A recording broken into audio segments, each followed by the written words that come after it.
Welcome back to another episode of Epic Epoch. I am your host, PerryThePig. With me, as always, is my co-host here.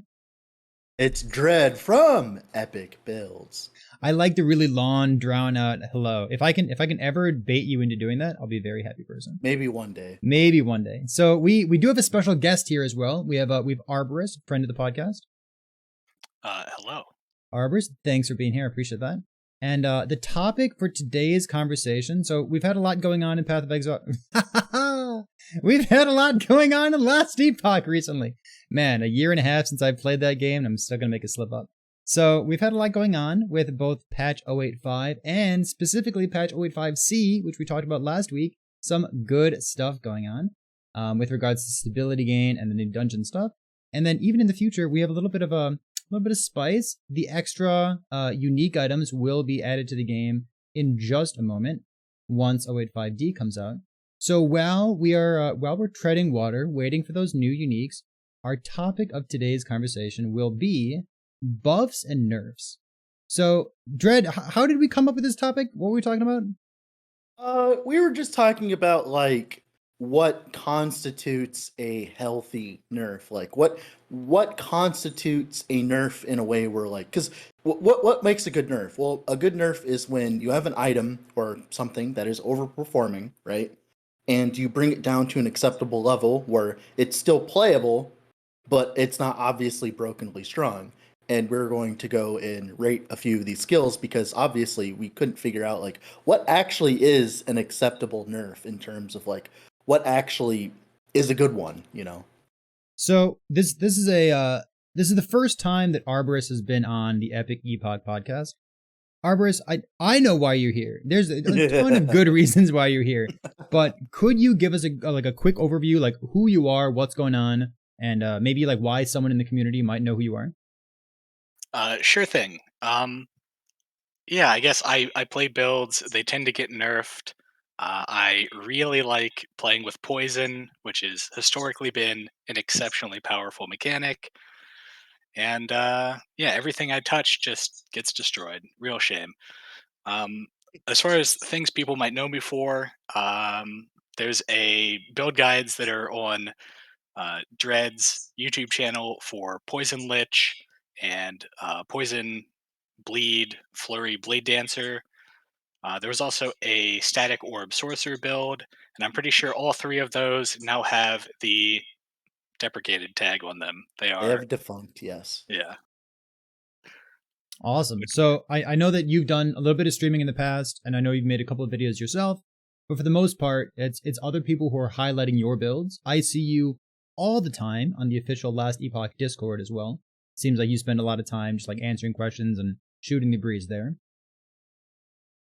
Yeah, definitely. I mostly stick to the Rogue and Acolyte channels, but sometimes I'll be in the more ask the community general channels, whatever, asking or answering questions rather. So I think a good place to start out would be with what I would call kind of an iconic build. So I talk about this from time to time. I feel like it's really important for Last Epoch to have these iconic skills, iconic builds that look cool, they look flashy, and they kind of draw people into Last Epoch, even if you never played the game before. So this is things like Bow Mage. It kind of looks like Cast on Crit. You're shooting some arrows, a bunch of icicles shoot out, and it's like, wow, I don't know what that build is, I don't know what this game is, but I'm going to buy the game and I'm going to play that build because it looks that cool. Things like that, things like Warpath, Volcanus, a bunch of things shooting out, visually neat stuff on the screen. And one of your builds, Arborus, comes to mind. So I think this is where I want to start. We're going to talk about do we like these nerfs? Do we not like these nerfs? Were they appropriate? Tell me about that that Poison Lich build that you played. I mean, Poison Lich was, I think, very obviously broken, and the patchwork got nerfed. They hit on almost every axis I think they could have to bring it in line, but especially went a bit overboard, I think, with Wandering Spirits. The kind of main powerhouses in that build were Spirit Plague, which had a uncapped stacking damage buff that gave you thousands of percent of increased damage. Really removed a lot of the need to have gear I did a video of killing like a 600 corruption Orbis entirely naked on that character, just to prove that it was that good, right? Um, Wandering Spirits, from a poison standpoint, delivered a ridiculous number of hits, scaled super, super well with cooldown reduction, um, and yeah, it lets you fill the screen with basically homing projectile spirit things. So The you and I have talked about like poison before, and whenever you're looking for something that can just be like the next most busted thing, you're looking for skills that can just apply like more poisons per like more poisons than you are clicking. Like anything that's Exactly, like yeah. yeah, okay. So Spirit Plague is a good example. So Spirit Plague, you said it had an uncapped percent increased damage per cast, but the thing is, while you were clearing echoes with it, it wasn't per cast, it was also per time that it spread. So if you right click one time, you weren't just getting, 10% increased damage per right click. You were getting that damage and then also another 50 for each time that it spread to a nearby monster. Yeah, exactly. Yeah, for clearing, the old Spirit Plague gave you a insanely disgusting amount of damage. I think something notable about it too is that it let that build scale cast speed, when normally Wandering Spirits doesn't scale with cast speed at all. It lets you turn cast speed into this huge damage multiplier, which for a lot of builds, and especially poison, I think it's really important to have that kind of multiple different angles you can scale the build from. Just having a high base hit rate isn't very good if you can't scale it, or if you can't scale your increased damage a whole bunch. You really need to have the ability to, scale your application rate, scale, cooldown, scale increased damage. You want to have all these different separate multipliers that feed into making a skill ridiculous, right? So you called out Wandering Spirits as the thing that we really want to talk about here. So the old Wandering Spirits, it scaled well with cooldown recovery speed. So we're going to talk about that. It also had no cast time. It was an What? instant cast. Yeah, it was instant cast in the past. Were those the two biggest things? Like what was it about Wandering Spirits that got changed? And I guess more importantly, was it a good change? I mean, I think overall the change was good as far as the for the health of the game. It was a bit certainly over the top. Um, the As far as what was important about the skill, the kind of long duration in a huge area made it really good for area clearing. But then, if there was only a single target, all of those spirits would focus on it, so it had really good single target as well. Um, Being instant cast, honestly, not a huge deal. If the skill was exactly the same as then, but had the cast time it has now, I don't think that would be a huge difference. In part because that build was scaling a lot of cast speed already, but also because it's not a huge deal to stutter step every X number of seconds for the most part on a build that's otherwise extremely mobile. So Um, something that I want to like highlight as we move through these like buffs and nerfs for various skills. So Wandering Spirits, uh, during the duration that Wandering Spirits is available, it will conjure the green spirits themselves to wander around you, right? If one of those spirits is conjured toward the very end of Wandering Spirits, it gets destroyed after 1 second instead of lasting for the rest of its duration. And what I'm going to try to do is kind of point out the skills and the buffs and nerfs for like items whatnot, that instead of just raw nerfing or buffing the damage output of the skill, but they make it like more clunky altogether. So you might already know the second thing that I want to talk about after this, but it's obviously you don't like that. You don't want skills to be buffed in a clunky way. But is there something else they could have done for Wandering Spirits?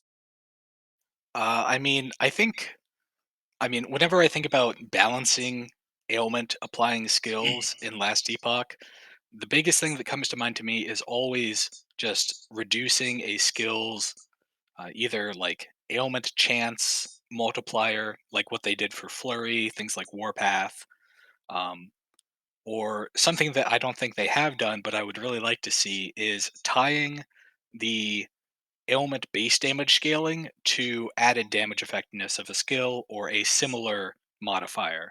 so that something that hits really fast can apply a lot of poisons, but something that hits slow with a large, ailment effect modifier or added damage effectiveness can still be a useful ailment skill. Whereas currently, I don't feel like that's really the case. Something like ailment earthquake, for example, is I don't think ever going to be a real meta pick until there's a good way to get value out of doing a single big hit for ailments as opposed to a bunch of small ones. So Earthquake has like 350, I think, percent Yeah. effectiveness of added damage. So what if it also had like 350% application rate of poisons? Yeah, application rate or just like increased ailment effect. Like Hmm. poison, that's a little bit messy because of the shred thing, but just saying, oh, this skill does 350% more ailment damage off the bat is, I think, a good starting place in terms of balancing slow versus fast skills for ailments. Dread, have you even played Wandering Spirits since it got nerfed? I've tested it a lot, and I really enjoy the channeling version, and Arborus has been testing as well.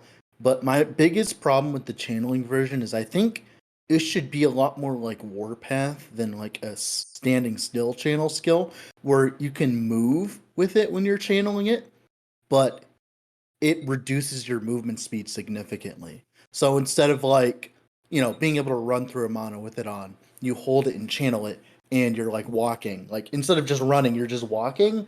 And I think that would get it much closer to getting like Wandering Spirits, like necrotic damage Wandering Spirits is actually surprisingly really close to being an actual build. Like scaling spell damage and stuff like that. The biggest problem is the best way of playing it, the channeled version currently, you're standing still and you're playing a Lich, and if you lose Death Seal, you're just gonna die. So it's like there's kind of just no point in using it. This is so close to becoming the channeling podcast. Dread, that is such a good idea. Like taking these channeling, like maybe not all the channeling Yeah, skills. some of Like, them, well, the ones that stand still and have yeah, to stand still should get DR, like disintegrate, while yeah, the ones without them should be able to like move, kind of sure. like. And I like that idea. I don't know Yeah, how that man. would be on like a design standpoint and all that, but that would instantly fix the channeling version of Wandering Spirits. Yeah, I think we've talked about this a little bit in Discord DMs and stuff. Dread, the Wandering Spirits in general, like you said, is really close to like fitting into some existing like necrotic spell damage setups on Lich. Um, and like you said, the channeling version definitely feels like the best feeling way to play it, but standing still is bad. And if you're not playing the channeling version, the inconsistency of having spirits actually touch things, or as Perry said earlier, having them spawn and then immediately despawn because your duration for spawning them is run out, makes it feel really inconsistent and not that good to use, even if numerically it's like almost there. I want to take this as a nice segue to just briefly touch on another historical, not it's not a primary skill. I want to call it like a secondary skill, a proc that's been nerfed in a similar way.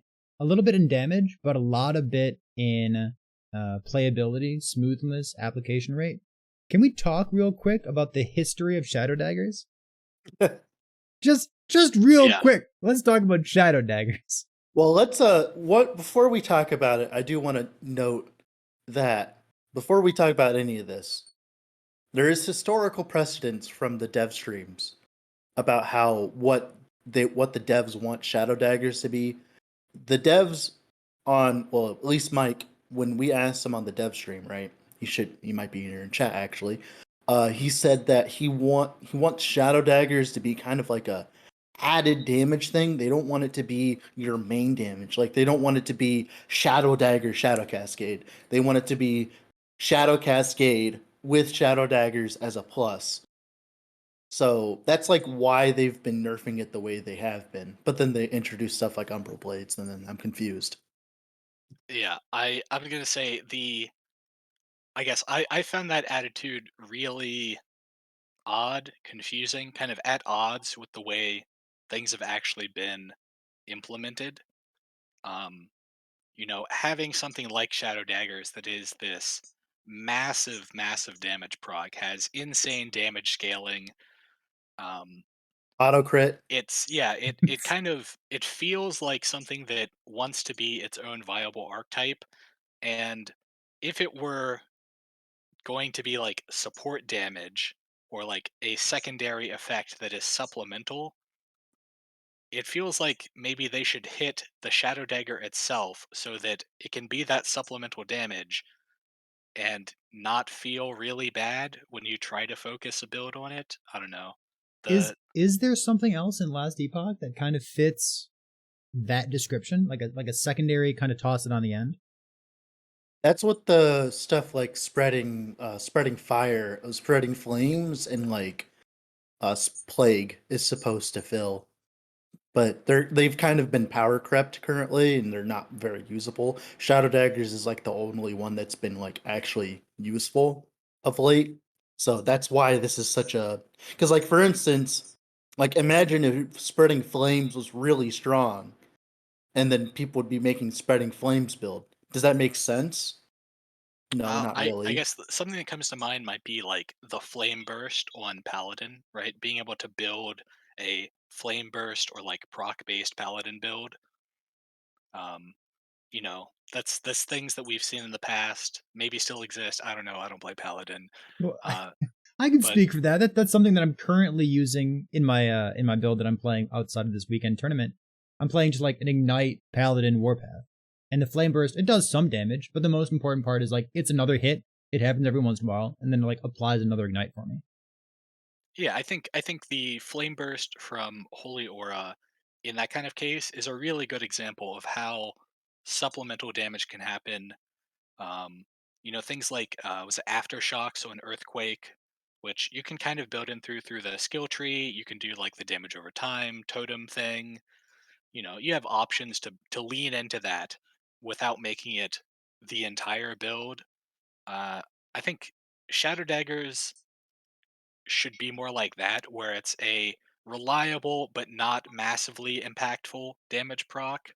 I can kind of understand the want to have the identity of, oh, every so often you get this just massive crit number that's kind of cool, but the I guess the way the balance changes have been implemented doesn't really feel like they're addressing it in quite a way that keeps it feeling good to use. So before Umbral Blades, because Umbral Blades is a huge outlier to the Shadow Dagger conversation. What were the nerfs over time for Shadow Daggers? Because like they used to be super OP, and then they got nerfed, and then Umbral Blades. So like what were those nerfs looking like? The main thing that comes to mind for me is, or I guess the first nerf that comes to mind is them changing the way Shadow Dagger effect worked, where it used to reduce the number of ailment stacks you needed to have to proc the Shadow Dagger hit. And if you had really, really insane Exalted Shadow Dagger's effect, and Shadow Daggers affect idols, you could get it down to like, I think two, maybe as low as one if you had really insane gear. And then they removed that entirely. So it's only ever four now. Uh, and then from that point, they started to hit the application chance in things like Shadow Cascade. And yeah, So at that that's point, it still did a tremendous amount of damage. It still scaled off of every stat.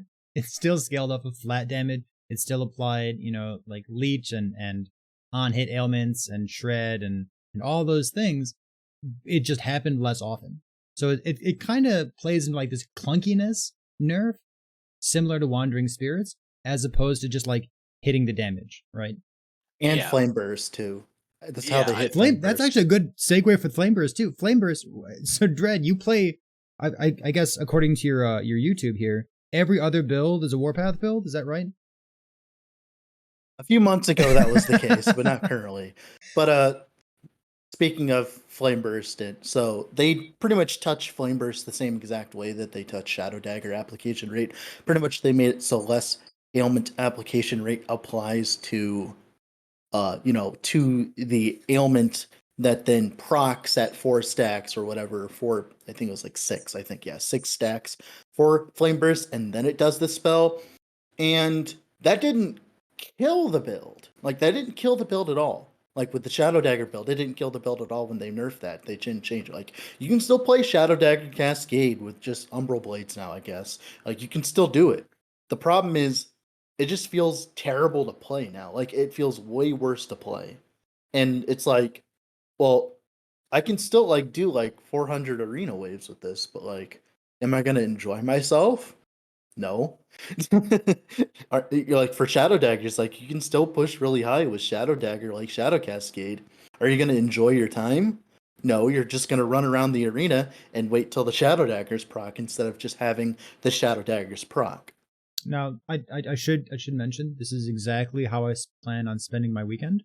I'm going to play that exact build, and I'm going to run in circles. It's going to be great. So we talked about a couple skills that were nerfed based on maybe, let's not call it power level, but maybe like application rate or playability or maybe consistency is a word we can use. Let's move over to, like, instead of talking about a primary skill, I want to talk about, what do you think? What do you like? Maybe offensive, defensive items. I've got my list of conversation topics here. Actually, an interesting one I want to talk about. So this is not a nerf in terms of power. Like, it wasn't a very, like, it was still strong, but it was not a very powerful build, quote unquote, if we're going to talk about like pure efficiency, arena, single target, and stuff like that. But it went against the developer's design philosophy, and that's Static Orb. With the orbit nodes, it was specifically listed that it was changed because it didn't fit their ideology of the skill, because, of course, Blade Vortex turns out it's really overpowered in the last Epoch because you just run through monoliths and kill everything. Especially when it's like the size of your screen, you know? Yeah. And this has actually been reinforced as well with the Swarm Strike changes as well, which were good changes, by the way. The Swarm Strike ones were really good. But for the Static Orb ones, Perry, I know you have a bone to pick with this one specifically, so I'll let you take the stand here.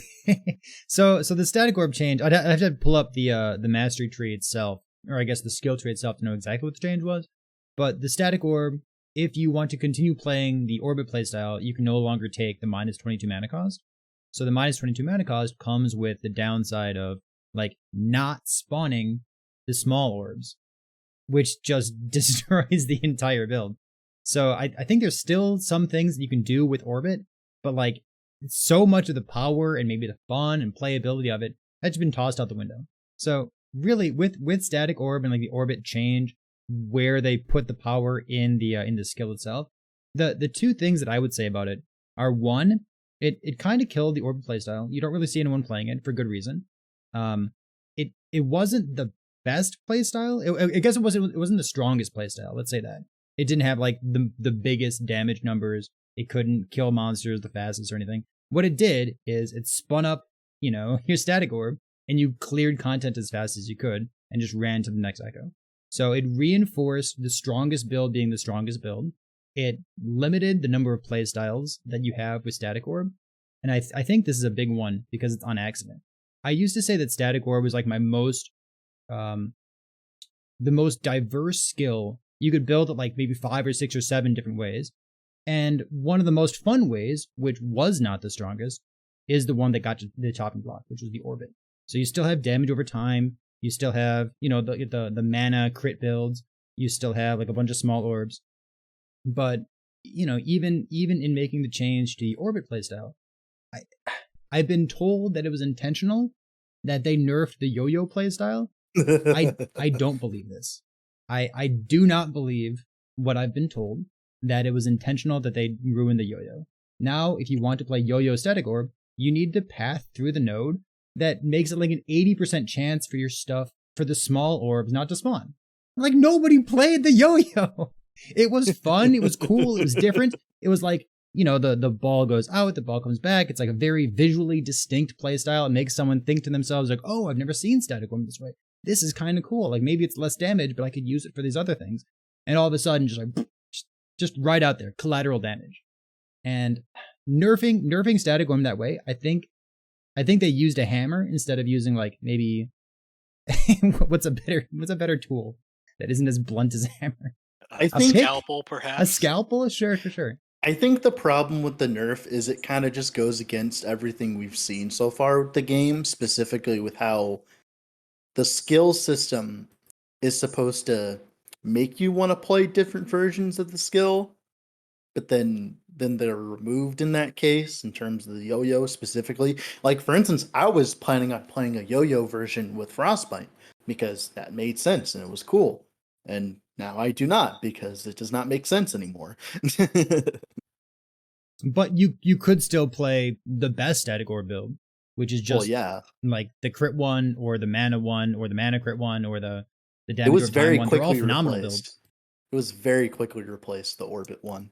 So the Orbit static orb, we can say like it was a nerf toward this one playstyle. They don't want you to like, you know, numb lock something or just spin something up and then run through half the echo and then spin it up a second time. So we're kind of expecting things like Hammered In to be nerfed at some point. You know, Devouring Orb has been nerfed. We're gonna I'm just like moving on, segueing through all my topics here.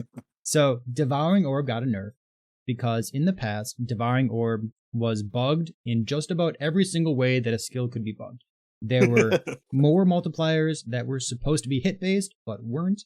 There were more multipliers that were supposed to work for only one skill, but not the sub-skill. So there was confusion between skill and sub-skill. There's even some ambiguity in Devouring Orb right now about whether Void Rift damage, the hit-based more damage for Void Rifts, should even apply to Abyssal Orbs, because it doesn't say it does, but it does. It just, I'm not sure whether it's supposed to or not.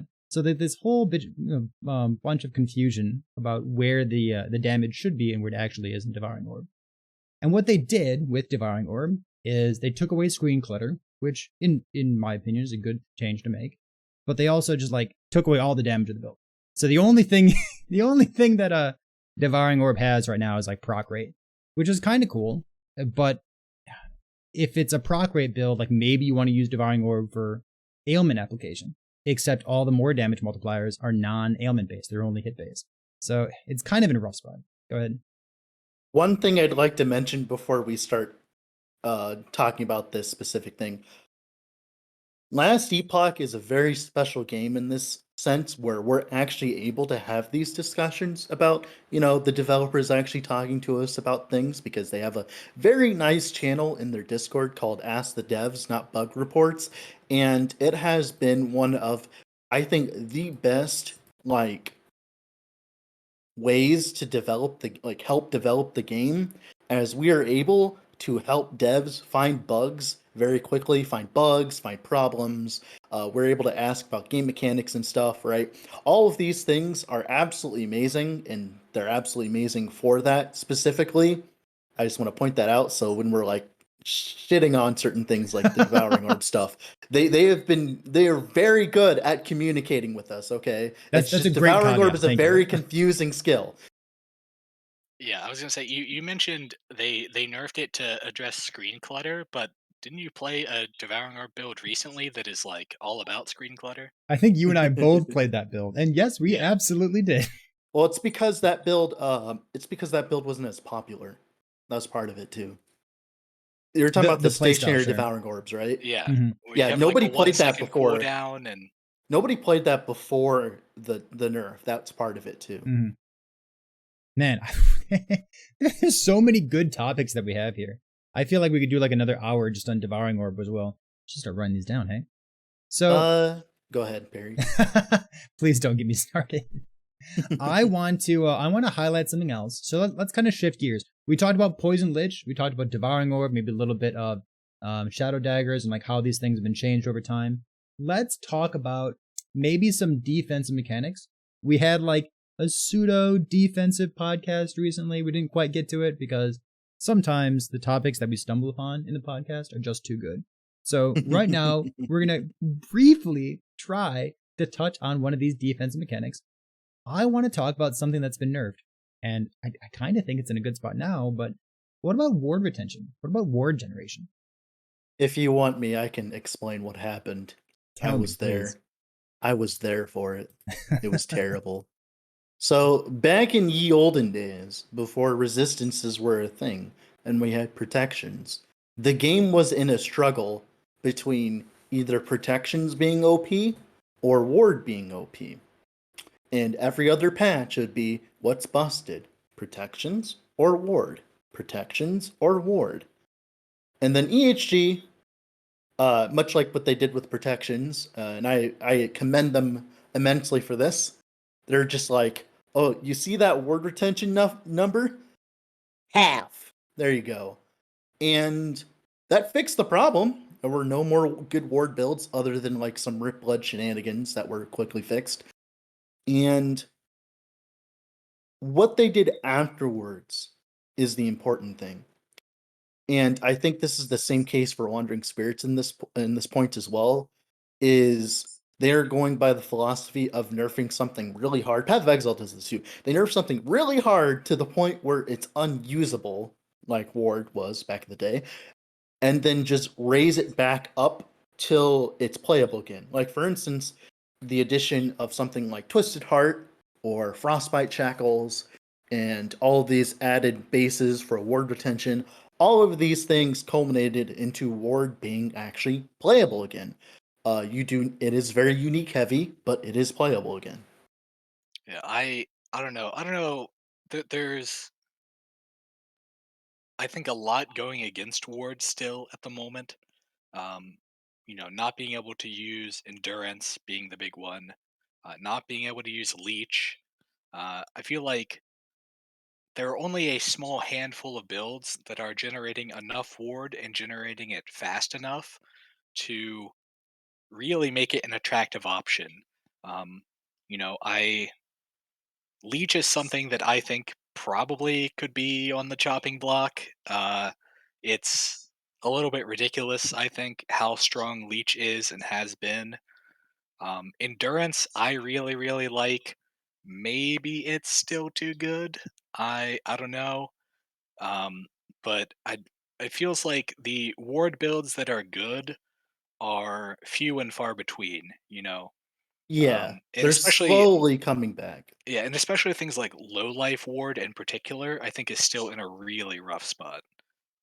Not being able to make use of one of the most readily accessible forms of damage reduction, endurance, kind of stinks. Yeah, Yeah, I'm not really sure how they could get endurance to work well with ward. I think it's really awkward in terms of like ward not having a max.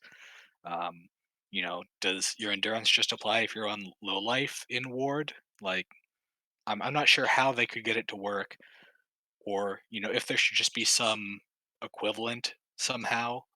Um, some kind of extra damage reduction source specifically for ward might be an interesting solution.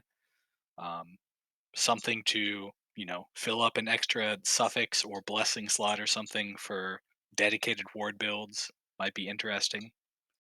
But yeah, I still feel like it's in a little bit of a rough spot just to due to how ridiculous the recovery rate of leech is compared to you know the levels of ward generation we have access to.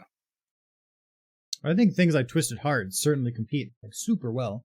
The idea of like generating 1, 2, or even 3,000 ward every couple seconds is awesome. It's so strong.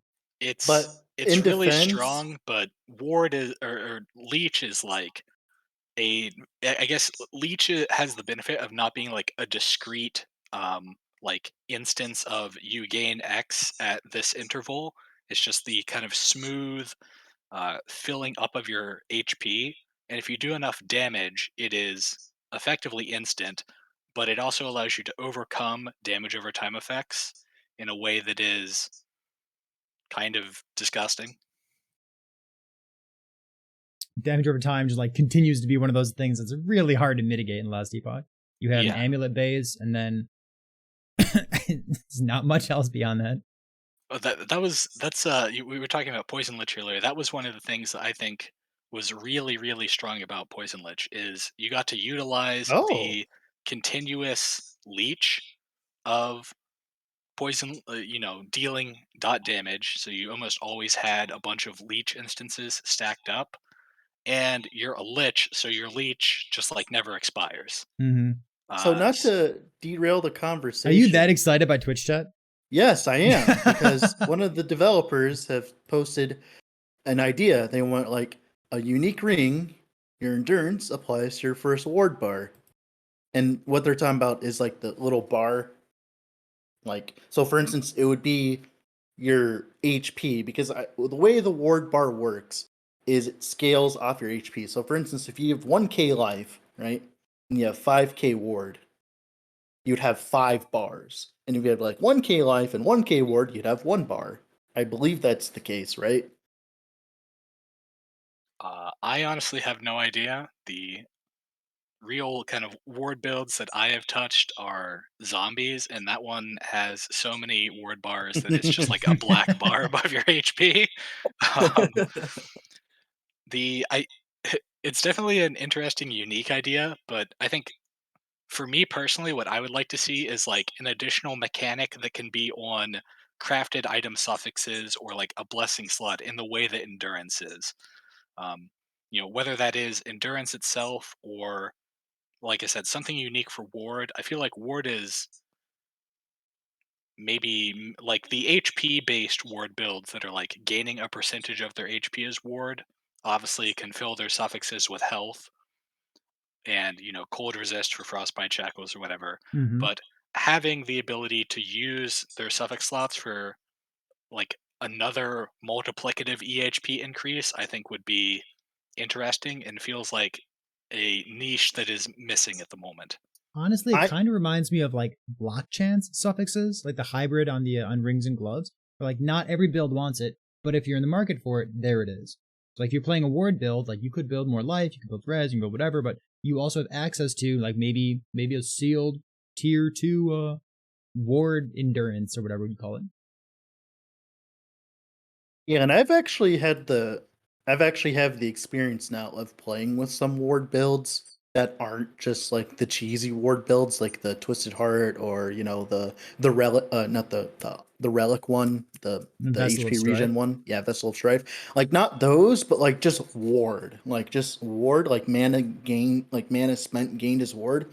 And the biggest problem with those builds was like you would gain the ward, but then you'd instantly lose it because of the way the retention stuff works. So ward is really good when you gain a very small amount of it at a time, and you keep gaining it and keep gaining it. But then like big bursts of ward, which is what ward kind of needs to compete with leech, like Arborus is saying, doesn't work right now because of ward retention. And I think one of the biggest things that could fix all of this, I think Frostbite Shackles is very close to the ideology of how what I'm thinking. I think as a base, like your HP, like how much HP you have, should affect how much ward retention you have too. Like for instance, if you have like 500 life, right? You won't get that much ward retention, but if you have like 2000 life, you'll have a lot more ward retention, right? Or they could make this be like the first bar of your ward, yada yada yada, decays like however slower, and the more and more you get up, the worse your retention gets. Hmm. And I think that would fix a lot of the kind of ridiculous ward builds, like the zombie one where you're gaining so many bars you can't even read them. And it would help builds like the Twisted Heart builds and the builds like the Mana Gained as Ward, stuff like that. It would make them viable, because the problem is with ward builds, it's either really busted or really bad, because ward like gaining ward is either you gain a little bit of it at a time, a bunch, like Twisted Heart or Regen or whatever, or you gain a big chunk of it, which is the bad stuff.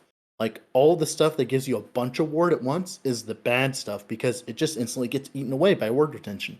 So you don't even get to benefit from it. I want to point out. So we've been talking about like some buffs and nerfs that we do and don't like. So with ward that's been nerfed in the past, and we said like they're slowly adding some power back to these ward builds. Just something as simple as the introduction of Frostbite Shackles really goes a long way in giving you more avenues to actually build up this stuff, because it turns cold resistance, one of those suffixes that you could use for life, into a relevant defensive stat for like actually retaining your ward. But the Yeah, problem with uniques as well is like we don't want, like for instance what Arborus was saying earlier. Sorry for cutting you off, but Leech and endurance and all this. This all works on rare gear. You don't need like a special unique to enable it, right? And I think that's part of the problem is that Ward just doesn't work without those uniques, right? That's Is that okay? Is Ward supposed to be like a high budget thing that you work into? I mean, personally, I think it would be cool to have ward builds that worked without uniques. Zombies to an extent is that way because it scales off of other stats, right? You can build minion life, you can build intelligence, um, things like cast speed affect how much ward you're generating. Spellblade has that somewhat as well with some of their ways to gain ward. Like on hit or on skill use or their what is it, intelligence to ward regen passive. Um, there are certainly things out there that support ward builds without uniques, but I do feel that the higher end of ward builds is a little bit too dependent on them in a way that HP based builds are not, and I don't know if I like that much. I mean, I guess with legendaries to an extent, it is mitigated because you can customize those ward uniques now. But in the past, I think it was a really big negative against ward builds was that you had to use a bunch of unique slots and you were missing out on the potential stats on those pieces. I want to bring up one more topic for Ward before we move on to something else. So I mentioned that we had Ward nerfed over time and then kind of brought back with a couple new unique items. We actually have a new unique, or I guess it's not even a unique item. We have a new offhand catalyst that's been introduced to the game. So normally in the past, catalyst had barely usable, barely usable, barely usable, barely usable 6 base crit, and then everybody, if you were using an offhand catalyst, you were using the one that gave you 6 base crit. So the offhands weren't too interesting. If you weren't using crit, you're probably just using a shield or maybe even a staff instead of that. So with the offhand catalyst rework, there's not too much spice there, but there is something it's got big enough notables or big enough numbers on it that it made all of our heads spin a little bit. So I guess Dread, you're one of the only people I know who's been using this offhand. I think it's called the opulent focus. I think Twitch chat is Yeah, helping the me out with this. opulent focus. So this is a good example of how Ward could go in the future is by making it implicit based. So currently, most HP builds they want really good implicit resistance items because they want to put HP on all their suffixes.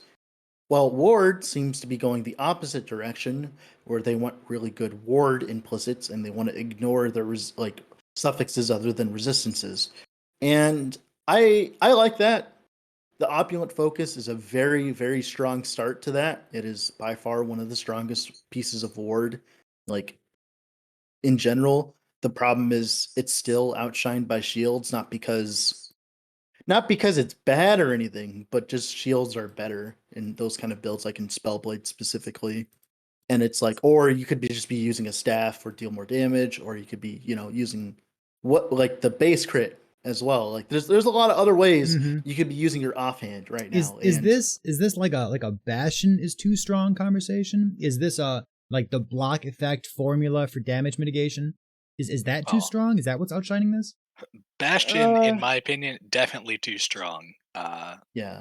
You know, Which is what, by the way, I'm getting very good at this. I'm just like segueing so well. Let's talk about Bastion. We talked Wait. about a Oh couple yeah, skills good point. that we didn't like how they were nerfed. Maybe some extra unique items that have been introduced to the game. I want to talk about good nerfs. What about like a change gets implemented in the game and it's like, wow, they really just did this perfect. It didn't have to be complicated. They took Bastion of Honor and they took out the line of text that says less damage taken from nearby enemies. I love this nerf. I think it's so good. I completely I agree. yeah, I agree. I think it's a good nerf. I think Bastion could probably still use a little bit more, like something, because I feel like it is still like the shield, right? Like if you're going to use a shield, why would you not use a Bastion in almost every case? Arborus, if you wanted to get nerfed, why don't you just use it another time and we could showcase it on a video? Just call it the Bastion build, and we'll make sure it will get nerfed. See, the problem is the builds I've been playing recently, they could use Bastion, but I like to see the big damage numbers, so I'm not using the Bastion. Though it is, if you're trying to stay alive, I don't think there's any other item that is better than it, right? To put in your offhand. Yeah, exactly what Amarathi said in the Twitch chat, by the way. Less block effectiveness is how I think Bastion should probably be nerfed. Not Or, an overkill one, not like yeah. 50%, more like Or So 20%. so I 20% want would to be mention nice. this real quick. something So else could oh yeah, be go ahead, just go ahead. putting it on a worse base, because I feel like it's a really good unique effect on what is also a pretty good shield base. Putting it on a base that has less block effect could mitigate some of the issue. And Put it on the Soul Bastion not the base. word less block effectiveness, but just like a smaller number as the implicit. Yeah. So we talked about this in the past. This is like if you put on a well rolled implicit Bastion of Honor, and then you also go get like 750 or 800 block effectiveness from your empowered Hayrot Blessing, you already have like 40% damage reduction. It's very low investment and super high return. It's like I still want Bastion to be something that encourages you to like put block effect as the legendary modifier, or maybe even build block effect on your rings or gloves. So I have an idea. Go on. I know what they could do. Just swap the base between Soul Bastion and Bastion of Honor. Oh my god. Perfect. Easy game. So does that mean I'm going to use Soul Bastion someday? Maybe. No. That's the thing. Maybe. That would be amazing. I kind of feel myself not worrying about farming up a Bastion of Honor for like, I play in these weekend tournaments. I'm currently playing a rogue. I'm planning on using a shield in my build. And like, if I use a exalted block chance iron glass shield instead of a Bastion of Honor, I'm really not going to be too disappointed by it. Like I get extra block chance at range. Oftentimes I die at range anyways. Honestly, when I'm using a Bastion, I die all the time to Ember Mages summoning meteors at me from slightly outside of my range of Bastion of Honor. So like, I kind of want to use an Iron Glass Shield anyways. So it's Ember Mages that need nerfing. Okay. Absolutely. They No, they're good. I think they're in a good spot. So we talked about Bastion. We are in patch 085. Right? So I guess we're currently in patch 085C, waiting for D. And there's an extremely notable unique item that is very chase, very hard to get. If you want 1 LP on it, you're going to need to farm for multiple lifetimes. Well, maybe not anymore since the change. Let's talk about Ravenous Void. How is this item dealing?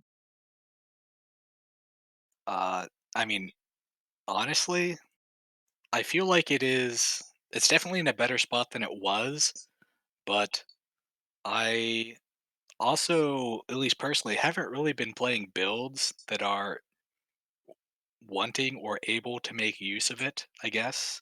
It feels like for at least the content that I am preferring to do at the moment that feels rewarding to do, it feels a little bit overkill.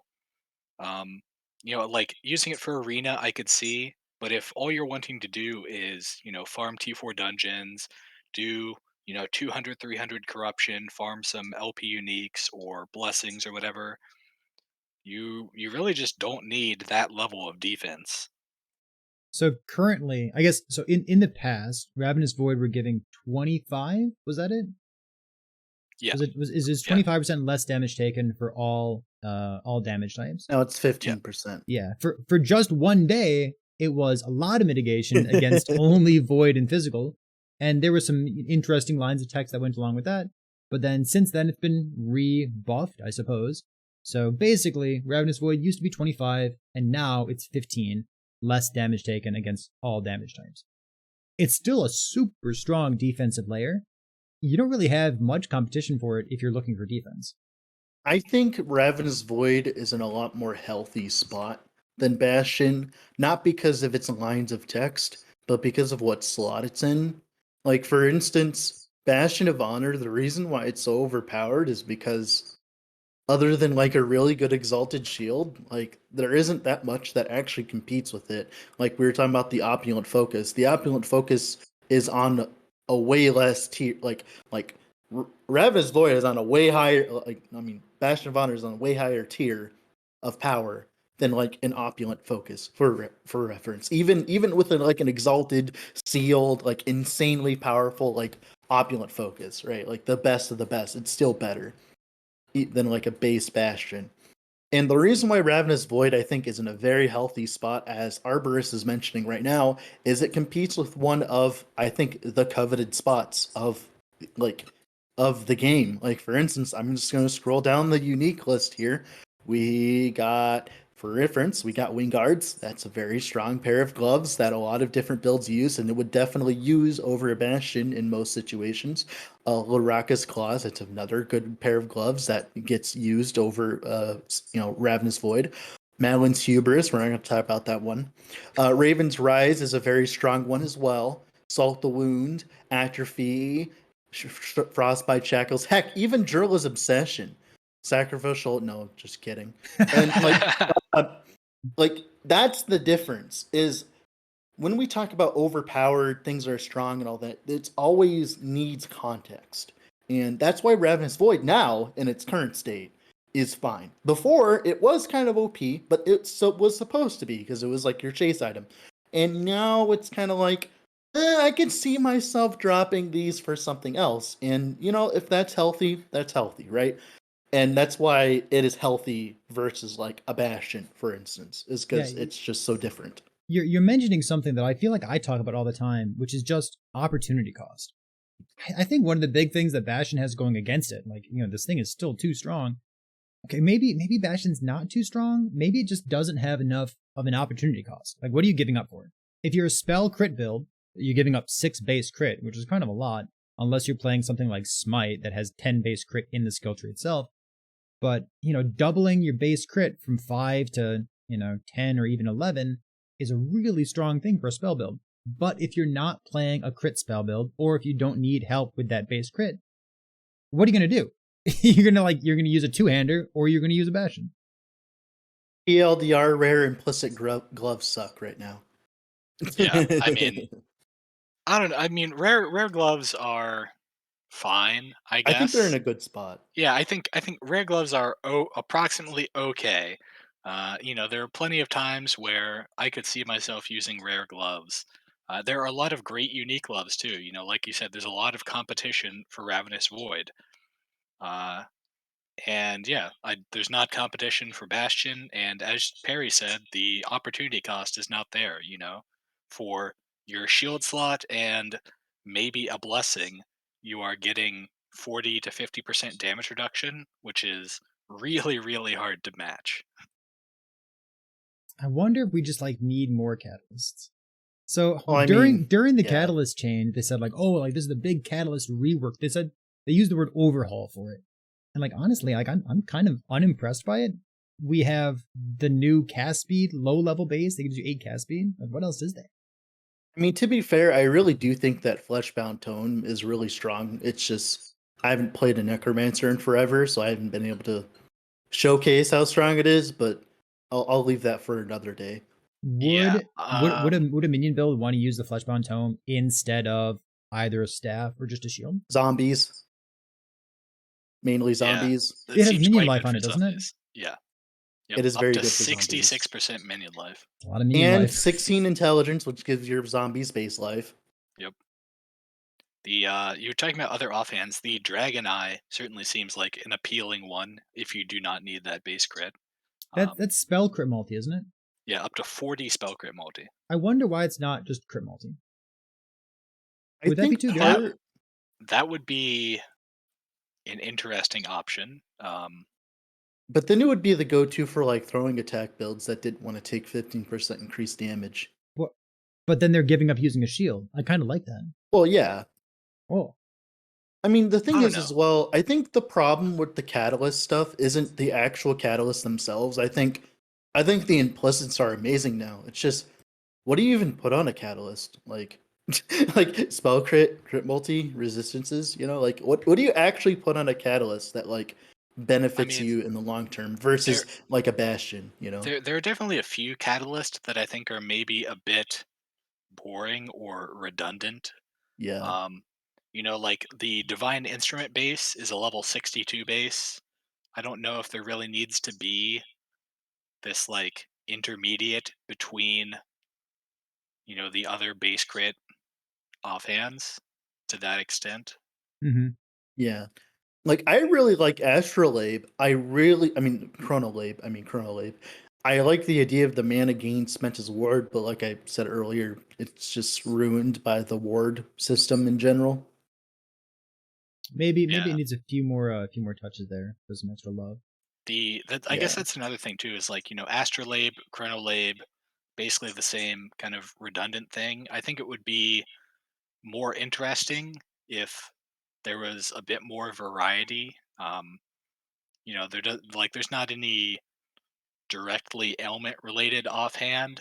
Um, I feel like there's not a whole lot of the cast speed ones are fine, I guess, but there's not a whole lot to incentivize an ailment build to want to use a catalyst at the moment, other Hmm. than cast speed. I really like the idea of like what we were talking about before with catalysts was the fact that like we could have like so like we have the Chronolab which gives like 18% increased mana regen, but I really like the idea of having a base mana regen catalyst because like that would be used in so many different builds. Yeah, yeah, Like flat mana emphasis. regen on a catalyst would be massive. Base mana regeneration is something that comes up in conversation every once in a while. Not even specifically in regard to like shaman or druid. I just want some base mana regen, something that rewards me for wanting to also build percent increase mana regen. It is kind of a can of worms though as well because like part of the problem is they've balanced the mana how they have specifically for how much base mana we have, so if they increase that amount, but I really do think if they don't go overboard with it, like you go from like let's say like 20 mana regen with the same investment to like 25 to 30, I don't think it would break the game. Yeah, I could see, like even 2 to 3 flat mana regen on an offhand would be, I think, a huge deal for a lot of builds that are trying to use more expensive skills and can't do something really cheaty and cheesy with mana. And don't need the base crit. Yeah. I like the opportunity cost. I like this. Like I want Maelstrom would to be a really good one. I want to bring the conversation toward one more topic for the podcast today. So we've talked about some historical things that have happened in the past. We talked about some new unique items and like some new bases that have happened right now. I want to touch just a little bit on what kinds of things we might want to see in the future. Are there items or skills or even maybe a skill that like is available to an off mastery that should be moved past the halfway mark, like maybe Entangling Root style? What are there kinds of buffs and nerfs that you want to see changed right now?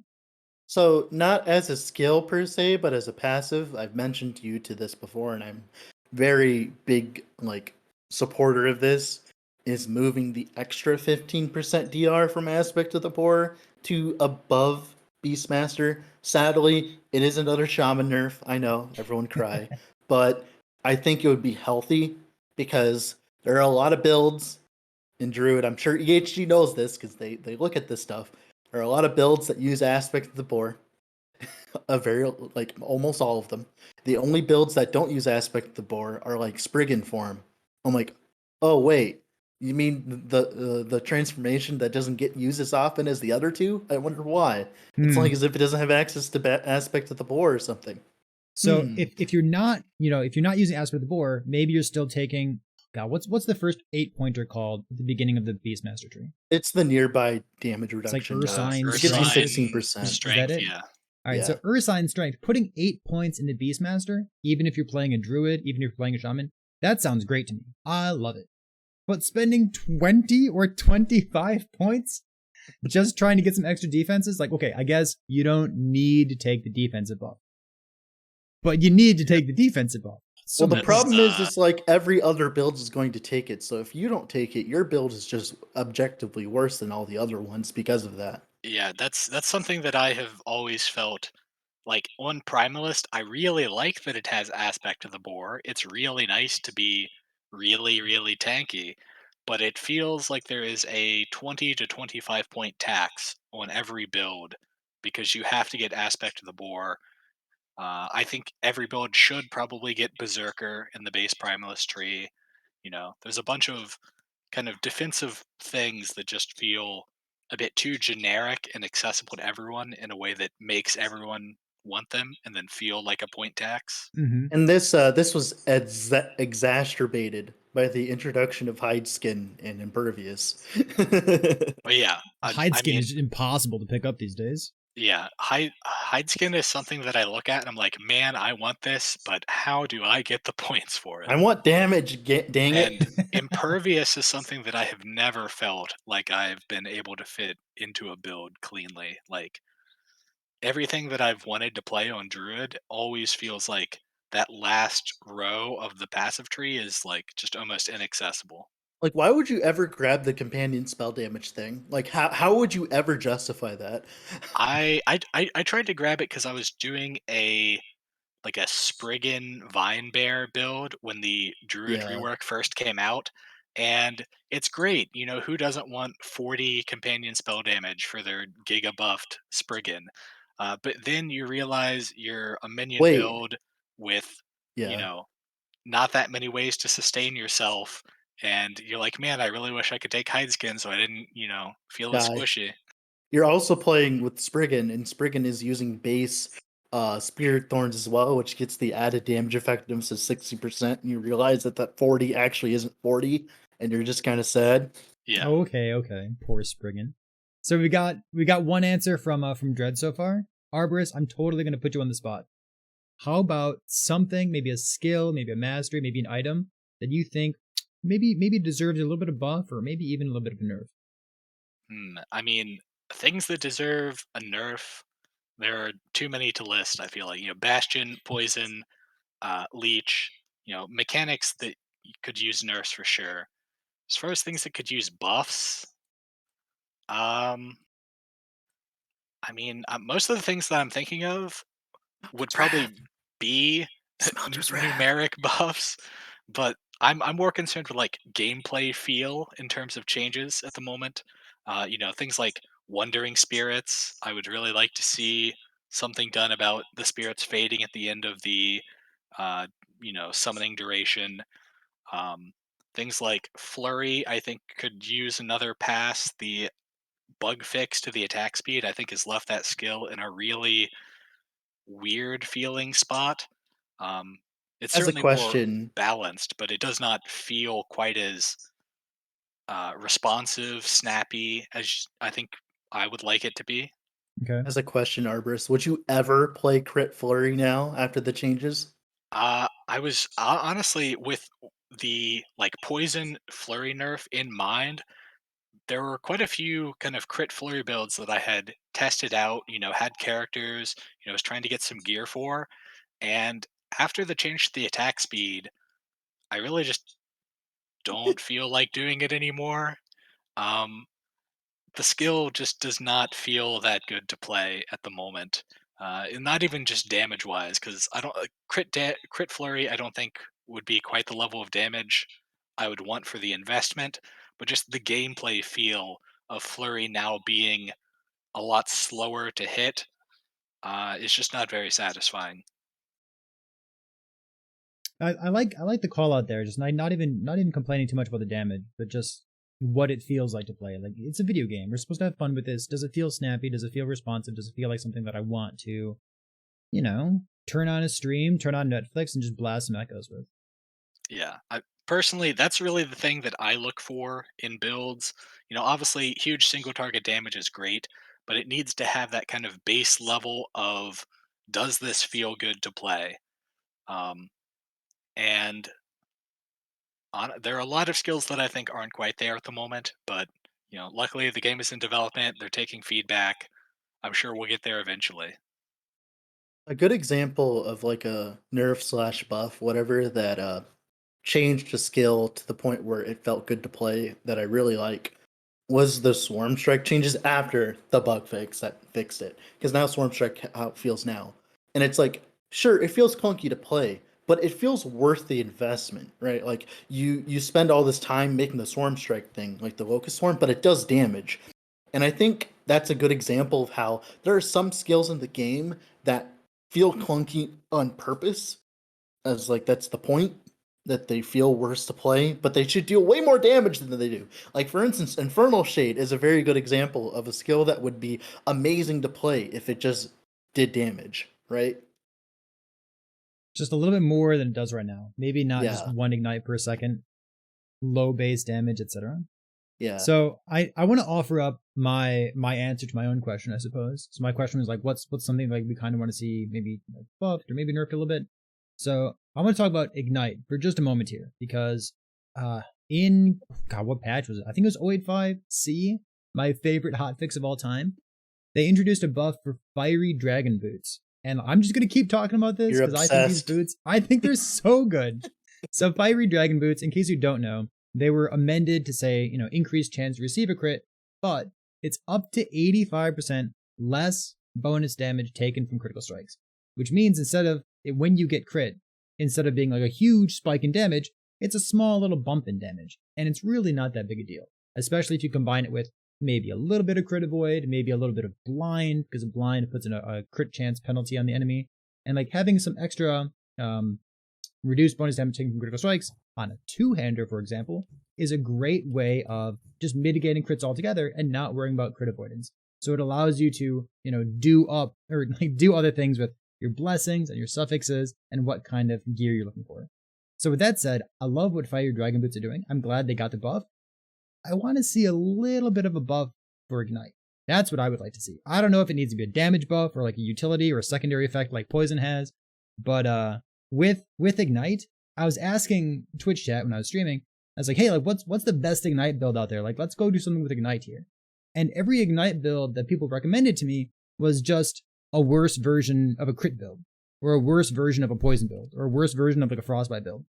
And I don't know about you two, but for me, I have a really hard time playing a worse version of something else. It just like, it really eats away at me. So if there's something distinct going on, there's something special, like there's this one little piece of synergy, like we get to do this because we're Ignite and we get to gear this different way, all of a sudden I'm totally on board. So right now I'm playing an Ignite Warpath character, and like it feels great. It feels totally good. We could play it as a forward guard. I'm playing it right now as a paladin. I'm using that Holy Aura Flame Burst proc, and I like it a lot. But I wish that there were other Ignite builds out there that felt like I wasn't getting punished just because I want to play Ignite. So that's the buff I want to see. Actually, while you're on that topic, we should Sure, actually go bring ahead. this up. Is how we were talking about this earlier as well, and like, sure, it may not be something that's good or whatever, but it is in their ideology of the game, kind of like the static orb change. It's the same thing with like the Ignite stuff. Like you remember that, Perry, what we were talking about, how like what the devs want Ignite to be versus like what it is now. Do you mean secondary damage to be scaled along with your initial hit? Yeah, well, remember the clause about how like, oh, the reason why Ignite is the way it is because you can scale your initial hit and your secondary hit, like the Ignite, at the same time with fire damage. And let's bring up the point of why that isn't the case. Right. So I mean, let's talk about this for like maybe just a minute. I'd like to wrap things up, but I think this is an important thing to talk about because I have a bad habit of making fun of things. It's just how I deal with the world around me. So let's make fun of Ignite for a second. So, I've heard responses from developers saying that the reason that poison is stronger than these other ailments is that the other ailments get to scale hit damage, and poison, by design, there is no hit-based poison in all of Last Epoch. Which is to say, things like poison damage taken as physical from hits is laughably useless, which is kind of an aside. So in any case, if you take a look at the Detonating Arrow skill tree, which is the signature skill for Marksman, there's a conversion to Ignite, there's a conversion to like Cold, which gives you chill chance, and there's a conversion to Poison. So if you convert to Poison, you get a hit damage penalty, but you also get 200% chance to poison on hit, just for free, just for clicking on that one node. When it comes to converting to Ignite, you don't get 200% chance to Ignite for free for clicking on that node. And the justification that last Epoch gives for that EHG, the devs give for that, is that if you're playing an Ignite build, you get to scale the hit damage, which is fire, and the ailment damage, which is fire, at the same time by using the word fire damage. So the issue with this is one of the biggest reasons to play an Ignite build is you get to use the affix elemental damage over time, because that affix is huge and it's so big, but it doesn't apply to hit damage. If you wanted to scale the hit damage and the fire damage, I guess, and the Ignite, you'd have to build fire damage. You couldn't go to spell because it's not a spell, because spell wouldn't affect the Ignite even if it were a spell. You could build like the corresponding attribute, like dexterity would scale 4% for each, or you could scale with the worst modifier that there is in the game, percent increase elemental damage, because for some reason that rolls lower than every other type of damage that you can put on your gear. It's just a smaller numerical value. And I think the answer for this, I think what the devs intend is Singularity, the new idol that was introduced to the game, giving you more hit damage. I think the intent of Singularity is to use it in bleed builds where your hit damage is fizz and your ailment is fizz, or elemental ailment builds where like your hit damage is fire and your ailment is fire. I think that might have been some of the design choices behind Singularity. Again, we could have a whole podcast talking about Singularity. Yeah. I love the idea of it. I want elemental overload to exist in Last Epoch, but I think Singularity misses the mark. Yeah, if it just had double the amount, it would be usable, I think. I was going to say, you were talking about how Ignite is punished for being able to scale hit and dot at the same time, but it doesn't really feel like Bleed has that issue, does it? Like, it's in the same boat, but Bleed feels fine, right? You don't need to scale the initial hit of Bleed because Bleed just does enough damage anyways. Yeah, I mean, the difference isn't that big either. Like, I think the difference in DPS is like 1 or 2 base DPS per second or something, but Bleed feels fine without also trying to scale the initial hit, right? Is it the skills? Is it the skills that make Bleed feel better than Ignite? Fireball's a good skill. Fireball's a good skill, and it just feels worse than crit. It could also be that Bleed has, at least it feels like Bleed has a lot of passive and like built-in skill sources of bleed chance. You know, if you look at something like the Paladin tree or the Forge Guard tree, there's a lot of bleed chance that isn't tied to wearing a unique, whereas Ignite chance seems a lot more tied to uniques as far as ways to get it. And of course, as well, the build that you're playing right now, the Ignite Warpath, the reason why that feels so good with Ignite is because it is like one of the only skills in the entire game that actually has any amount of a support for Ignite. Like, for instance, you don't have to run in the skill tree itself, you mean? You don't have to run a Maitland's Hubers. Warpath does that for you. You technically don't have to wear Fire Dragon shoes because you get Ignite effect, but you want to anyways. Like, that's like what Arborus is getting at. Well, like, Bleed has support everywhere, while Ignite just doesn't have support outside of Mage, and the Mage support's kind of like the only thing you get is duration, and it's like Ignite's definitely one of the least for the 3 main ailments, it is one of the least supported archetypes. Even Frostbite has more support than it now. Even Frostbite has more support than Ignite in terms of skills and passives and stuff. There are nodes like in Swarmblade that turn all your poison yada yada yada to Frostbite chance, all that kind of stuff. There is way more of that right now than there is Ignite stuff, and there's when we talk about a Frostbite build or whatever, or a poison or a bleed build, we can talk about multiple different masteries because they have support everywhere for that. But if we talk about Ignite, I can think of 2 builds: Ignite Fireball and Ignite Warpath. That's all I can think of from the top of my head. And maybe Ignite Hungering Souls if you're a masochist. I'd do it. So this is a great way to tie everything together. This is the crowning statement for the podcast. Why I personally don't want to play Fireball? It comes back to clunkiness. I've played sequence Fireball before. You shoot a bunch of fireballs, they swirl around, they do stuff. The cast speed feels terrible. I don't want to play that on purpose. Game. The build looks sweet. It's visually interesting. It's got explosions. It's got fireballs. It looks so cool. I don't want to play that build. They made that change on purpose. That's the funny part. Come on, just let me play my video game and have fun. So I think with that, we're a little bit over an hour here, but I think this is the perfect time for a podcast and for a discussion of this scope. There's a lot of things that we touched on. If you there in Twitch chat, or even people that are listening on Spotify or YouTube later on, if you got things that you want to see changed in the game, or maybe some historical context that you could add to the buffs and nerfs that we talked about here in that podcast, you can always drop by Twitch. You can drop by my Twitch or Dread's Twitch, which is on the screen, twitch.tv/epochbuilds_YT, or you can visit either of our YouTube channels as well. So that's a great place to be. So with that said, this is Epic Epoch episode 3. We didn't talk about buffs and nerfs with Arborus. Arborus, thank you so much for being here. Yep, thanks for having me. And then for all of us here at Epic Epoch, have a good night.